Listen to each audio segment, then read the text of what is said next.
Three, two, one. We made it. We are one topic away from completing differential equations, or at least this nice, gentle introduction to the wonderful world of ordinary differential equations. Alright, so we've got one last thing to talk about. So, a non-homogeneous linear system of differential equations looks like x prime is equal to ax plus f, where these are all vectors and matrices. Its general solution will be x sub h plus x sub p, where x sub h is the solution to the associated homogeneous, so ignoring the plus f here, so put your finger up over that. Well, there it is right there. I forgot I wrote it there. And x sub p is any solution to the non-homogeneous. So just like we saw for second-order differential equations, we solve the associated homogeneous, then we need to find a particular solution.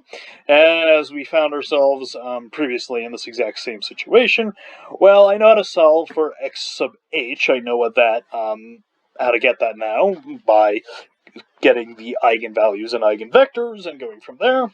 So the goal for today is, well, how do we find particular solutions? And as we should expect, very similar to x sub h, finding the x sub p's are very similar to what we did for second-order equations, but there's caveats now that weren't present before that need to be addressed. Okay, so the first method of attack will be exactly the same as the previous first method of attack, which was guess something that looks similar to f and see if it works. The method of undetermined coefficients. Okay. So what does f look like here? Well, note I can factor a t out. So f is a constant vector times t. So in other words, it's a polynomial. It's a first-order polynomial, so a pretty reasonable thing to guess would be a first-order polynomial, but it's worth stressing now that my constants here aren't constant numbers, but rather constant vectors. These, specifically u and v, will be 2x1 vectors containing constants. Okay. Alright, so that means we're going to plug in x sub p into this equation, work it around, match my coefficients, and solve. But as we're about to see here, this means we are going to need to be mindful of a couple of things. First of all, the things we're working with are matrices and vectors, so some of the algebraic tricks that we could pull before aren't exactly going to be allowed. And second of all, when it comes time to actually solve things, we need to solve for vectors, which means that's going to be a little bit more involved than it was before. It's right, not just solving for a constant, but solving for a vector. The vector has two unknown pieces in it, so as you're about to see, a little bit more work's going to happen. Alright, so let's plug it into my equation. And I plugged it in, and it's exactly what we did before. We mined our p's and our q's, so everything that involves a t, group that together. Everything that involves just constants, move them over there. Our matrix A, in this case, right, I'm leaving it as A rather than writing it out. We'll write it out in a moment here. But when you're manipulating it, it is going to help to kind of replace things with symbols and move stuff around. But anyway, so here we get this, and as we discussed before, polynomials are equal precisely when their coefficients are equal, and that remains true even when the coefficients are not necessarily numbers. Right, so from this I can read off two equations. I could read off that v needs to equal AU, which AV needs to equal U, which is what's happening over here on the right-hand side, and AU plus negative 9, negative 18 needs to equal 0, so in other words, AU needs to equal 9, 18. And again, remember, A is the matrix 1, negative 2, negative 2, 1. Okay, so I now have two sets of matrix equations to solve. My first one only has two unknowns. My second one has four unknowns. But fortunately, two of those unknowns, u1 and u2, are the unknowns in the left-hand side equation right here. So I'll solve that one first. So again, remember, this can be rewritten as a system of equations. You can turn this into an augmented matrix and perform row operations. You can just solve for u1 and u2 however you want. If you do, specifically here I wrote it out as a system. right? 1 times u1 minus 2 times u2, that equals 9. Negative 2 u1 plus u2 has to equal 18, so just solve for that. However you want, you should get that u1 is negative 15 and u2 is negative 12, because I couldn't find, right, if I didn't pick negative 9 and negative 18, here at u1 and u2, we would have horrible fractions. So the numbers don't come out beautifully, unfortunately, but could be worse. Alright, and then equipped with what u1 and u2 is, you plug them back into this equation, and then you solve for v1 and v2, and specifically you get that v1 is 13 and v2 is 14. Alright, and there we go. A particular solution then is that. Right, you can plug that in and check that it actually works. So, hey! When undetermined coefficients works, it works, but as we saw here, there is certainly a lot more arithmetic that needs to be done, and a lot more carefully working with linear algebraic maneuvers that needs to be done. But it basically goes exactly like it did before. When it lines up right, it lines up right, and then it's good. Okay, but as we saw before, sometimes this just don't work. So consider the following, and we should immediately be very suspect because, oh great, there's a whole row of zeros. That, when it comes to matrices, a whole row of zeros usually is a bad thing. Sometimes it's a good thing. Sometimes you're like, oh good, there's a whole row of zeros. Thank God. Praise be to Jesus, But sometimes you don't want a row of zeros, and this is one of those cases. Because if we see here, the non-homogeneity is a constant term, so it seems like we should guess a constant, but what's going to happen? Well, you plug it in, you get 2 is equal to 0, so I guess that wasn't the right thing. Alright, so that naturally then leads us to with the question of like, alright, well, why did this go wrong? And then second of all, how do we go about fixing it? Okay. Now, we should already have a pretty good idea of the why this didn't work. Because what do we probably suspect to be true? Well, we probably suspect that a constant vector is part of the solution to the homogeneous case. Right? And indeed, the general solution, the homogeneous solution, looks like this. And hey, one of the terms is a constant vector. So, just as before, our initial guess matches part of the homogeneous solution, so that means it cannot work, which means we need to do something to it to make it look like it works. And just as before, there are various ways of doing that, and it turns out that multiplying by t is a pretty good way of doing that. Okay, so plugging it in, it turns into this, and then, so what I do want to note here is, again, there is a lot of matrix arithmetic going on you need to be very careful of. Because I remember when I initially typed this out, I actually did it wrong. What did I screw up? I screwed up the t's, I think, right here. I didn't have the t, because I forgot. I'm like, oh yeah, it's t times u, so there should be a tu1 and tu2 here that will then get scaled and added up. So you need to be very careful when you're writing this stuff out and you're working out the details. But anyway, this gives us this, which we can then break up into 2 systems like this. Now, like I was just saying, this is, we kind of lucked out, because we have u2 as 2, so if you plug that into the first one, that turns it into this, but we're still kind of not out of hot water yet, because we got to mind the P's and Q's again.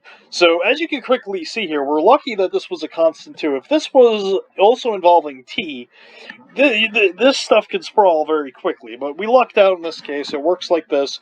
That means these 2 things need to equal 0, so that means that u1 needs to be negative 2. Now, note something here. We lucked out that these were the same term. If these were different, that would mean the method fails, because we would get inconsistent information, which means we'd have to come up with a completely different way of solving it. So immediately, not only do we see, oh, slapping a t on it should fix it, like it did before, it may end up not working, because when you work out the details and get it to here, maybe it doesn't work. This conveniently everything worked out here, and we got u1 is negative 2, and so we got our particular solution. Okay. So here we see the method of undetermined coefficients, as before, potentially could fail because you could potentially guess something that looks like your homogeneous solution. And here we see multiplying by t conveniently ends up working. Obviously, for more complicated things, this is not exactly going to fly. And in fact, the multiplying by t trick does not work all the time. And you have to come up with other slick moves to help you out. And of course, we can just say, well, bollocks to all of this. I want a variation of parameters, right? I want a technique that works all the time. So, it turns out that we can mimic that exact same argument, but we gotta set the stage a little bit before we do it. So, before, the idea was to take the constants and the solutions, the C1 and the C2, and replace them with functions.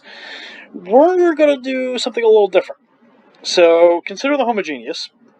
The general solution would look like this, where C1 all the way to Cn are the unknown constants, and V1 to V2 are my solution vectors. Now, before what we did was replace the C1s and replace the constants, the CKs, where K runs from 1 to n in this case, with functions. I'm going to do something a little different. Or I could do that, but then I've got, n things flying around. Let's make it a little bit, look a little bit nicer. I can rewrite this as a matrix product, right? This is a scale summation of vectors, which is equivalent to matrix multiplication, right? So there are three different ways of looking at a system of equations. It is a vector equation. It can be, right, so you can look at it on its own. That's the first way. There are two other ways, that's what I meant to say. One way is to view it as a scalar, as a linear combination of vectors. The other way is to look at it as a matrix multiplication. So the C1 and the Cn are constants, so I can rewrite this as the matrix whose columns are x1 to xn multiplying the constant C. So for variation parameters now, rather than replacing C1 to Cn, all of them individually with something, I will instead replace the C with an unknown vector V, potentially having unknown functions in it. Right. So what we did before, where we replaced the constant with a variable, in this case V, we're going to go ahead and guess that a particular solution looks like the fundamental matrix phi times V, where, again, the homogeneous solution is the fundamental matrix times the vector C. Okay. So if I plug this in, what happens? Well, a product rule occurs, and the product rule goes the way you think it should go, right? Because V now involves a variable vector. Okay. Now, right, you plug it in and work it out. Well, what do we know? Well, we know some things. Specifically, if we look at A times phi times C, well, phi times C is the homogeneous solution, which we know is x prime, and the derivative of that, C is a constant, is equal to this. So, the A prime C is equal to A phi C. Now, that forces A phi prime to be equal to each other, right? It's a little bit of work to justify that, but trust me, it works out. And now, equipped with this, so specifically the reason that it works out is that the C cannot all be 0. So that's kind of a slick way of saying that. Well, that has to go away. Now, equipped with that, I can now replace my phi prime here with A phi.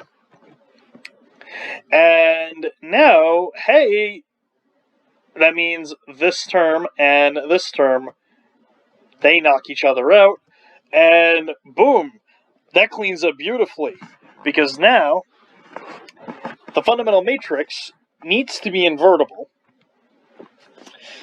Because its columns are linearly independent, so by some matrix stuff, we know that I can multiply it over like that, and hey, then I could solve for V by simply just integrating. And there we go. So variation of parameters, in this case, deriving it isn't too bad. And I know I didn't derive out the formula for regular variation of parameters in too much detail. I kind of just outlined kind of like, here's what happens.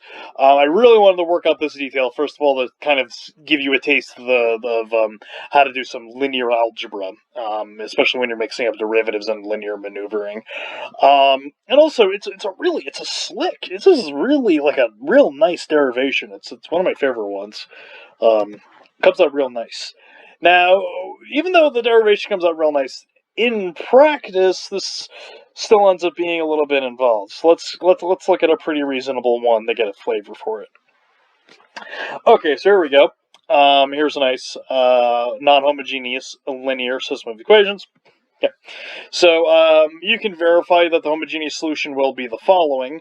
The eigenvalues for this are 1 and minus 1. The eigenvectors, associated ones, are 3, 1, and 1, 1. Okay, so the fundamental matrix then is this matrix right here, right? Because I can rewrite this vector equation, right? The scale and add up the vectors. It can be rewritten as matrix times that vector, as so. So that means the fundamental matrix then is this right here. We're going to need its inverse, so let's compute it. Hey, it's a 2 by 2. I know how to compute the inverse of a 2 by 2. Compute 1 over the determinant, swap the diagonal, negate the off diagonal, and get this. And trust me, it's going to get better before it gets worse. Oh wait, I meant the other way around. It's going to get worse before it gets better.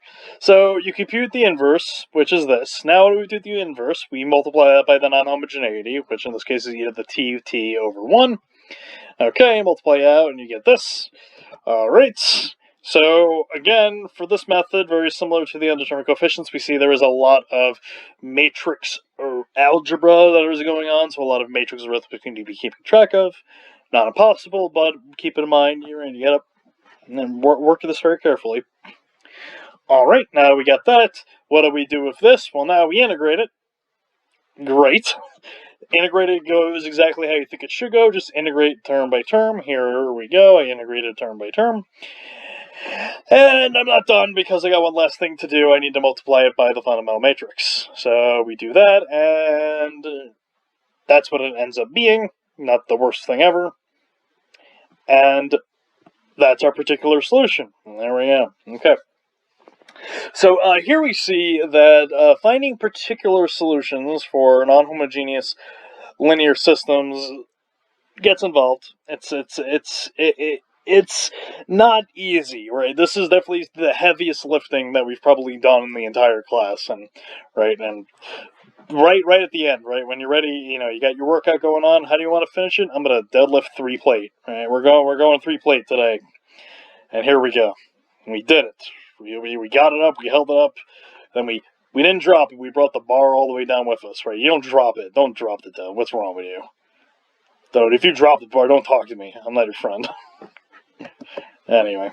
And that was your last tangent for the day, I guess. And this was our last video. Alright, well. Not much else to say, I guess. So it goes.